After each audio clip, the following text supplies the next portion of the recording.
Dr. Enrique Lozari, Dean of the Institute of Accounts, Business and Finance, assisted by Dr. Victor Tabuzo, Dean of FEU Roosevelt, will now hand the diplomas to the graduates.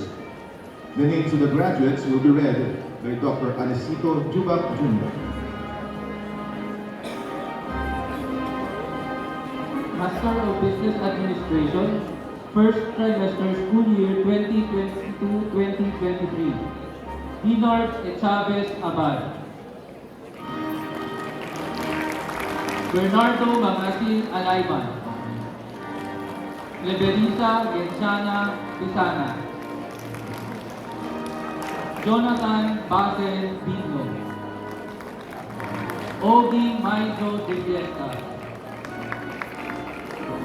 Edgar Ralph Eugenio Felipe. Marcelino Galos Gado. Jovan Sudela Hertes.